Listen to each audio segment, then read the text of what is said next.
Apa tuh terjangkitnya DBD itu sumbernya dari jentik yang sekiranya ada di dalam rumah atau di wilayah lingkungannya.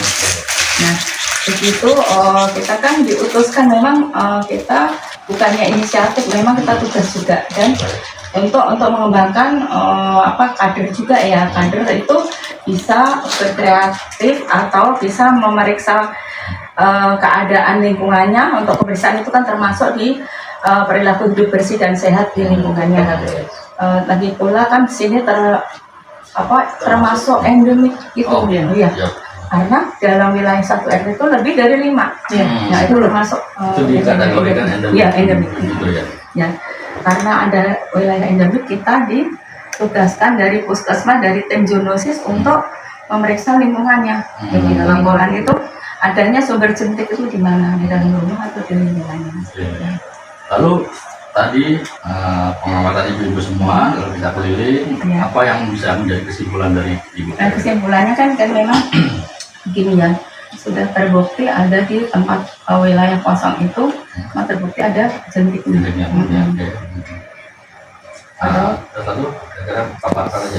Ya, karena ada jentiknya, jadi otomatis kan kita harus merubah lingkungan itu, lingkungan kotor jadi bersih. Jadi yang tempat-tempat untuk menampung jentik itu kita rubah, kita kosongkan, kita rubah untuk menjadi tidak ada. Saran saya sih kalau misalnya kan kebanyakan jentik itu di luar rumah ya Pak. Ya.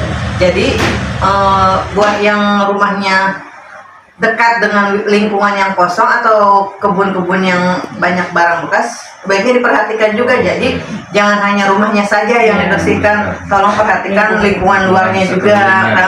Gitu kayak rumah kosong tadi ada ember bekas, nah dia kan tidak ada orangnya, nah jadi tidak ada yang memperhatikan, malah di situ jadi sumbernya gitu. Kalau dari tadi survei, kalau untuk di rumah relatif aman ya. Relatif aman. Jadi lingkungannya yang mesti dibersihkan gitu ya. Nah, mungkin terakhir himbauan pesan-pesan kepada warga kira-kira seperti apa? Ya itu kita paling tidak itu perilaku hidup bersih dan sehat.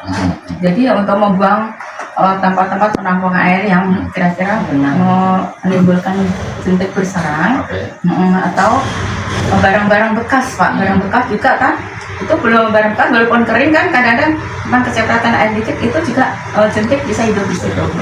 Gotong royong sih Pak, yang diutamakan itu gotong royong. Tidak bersifat pribadi ya? Iya, gotong royong semua. Jadi kalau bisa itu setiap RT harus serentak untuk PHBS-nya.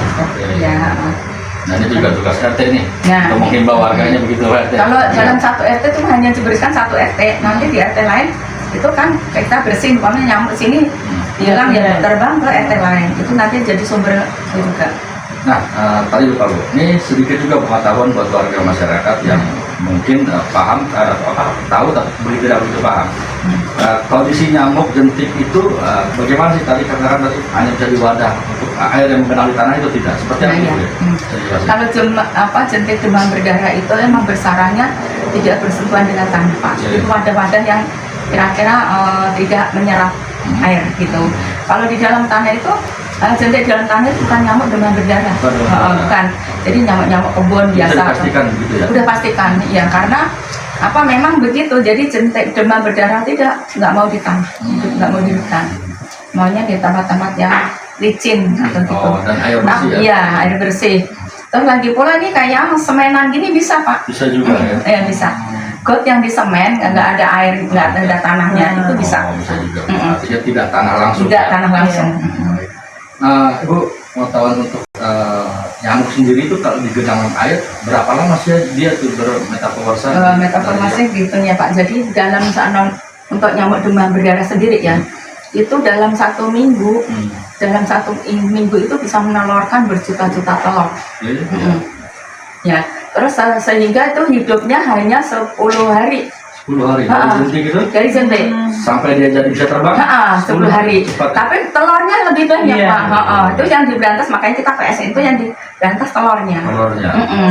Tapi memang jentik itu kalau udah nyamuk kalau udah gigit orang Ah. itu mati. Tapi kan menelurkan, Pak. Oke. Menelurkan. Dia terbang menelurkan. Jadi ini gigit orang ya, gigit orang, terusan menelurkan, tuh berjuta-juta telur, terus terbang mati. Oh, Tapi telurnya itu yang hidup. yang hidup lagi dia. Ya, Dia itu yang berkembang. Nyamuk itu gigit orang buat berkembang biak, Pak. Iya. Mm-mm. Iya. Jadi kayak dia imunnya di situ. Ngisep darah itu imunnya, Pak, untuk Iya. bertelur. Tapi itu pasti mati deh kalau Mati. Kalau udah gigit orang mati, cuma Gigit jadi orang. anaknya itu yang Yang berkembang biak telurnya ini. Telurnya, Jentiknya, ya. si jentik itu baru. Dan nyamuknya itu usia tadi, dan kan kalau 10 hari kan sudah dia bisa terbang. Dan dari 10 hari itu dia terbang. Sebelum dia gigit itu 10 hari, Pak. 10 hari juga. 10 hari juga ya. 10 hari. Tapi kalau nyamuk itu memang kalau belum gigit orang memang sebenarnya masih hidup sih, gitu. Harus menggigit orang dulu. Lalu apa nih Bu obat yang dibawa nih? Dan Ini hanya fungsinya apa? abate itu untuk memberantas jentik, untuk mematikan jentik. Matikan jentik. Oke. Kan kalau kebanyakan udah banyak DBD, Pak, menyarankan fogging. Fogging. Padahal fogging itu bukan Solusi satu-satunya. bukan solusi Iya, Pak. sebenarnya, mah. Fogging itu cuma Harus mematikan nyamuk dewasa. Nah, jentik nggak mati soalnya dia di dalam air gitu. Yang efektif itu PSN. Makanya Jadi kalau ini sebelum matikan fogging, harusnya baca dulu. Iya. PSN dulu gitu. Fogging udah terakhir lah karena Iya, penyakit, iya. seperti kurang lebih. Iya. Oh, ya, atau Bu. bersamaan bisa, Pak. Bersamaan juga ya. Bisa. Jadi tabur jentik, tabur abate sama fogging Fogging juga. bisa. Baik, terima kasih banyak Ibu. Iya, sama-sama, Atas Pak. keterangannya, ulasannya Ibu. Terima kasih.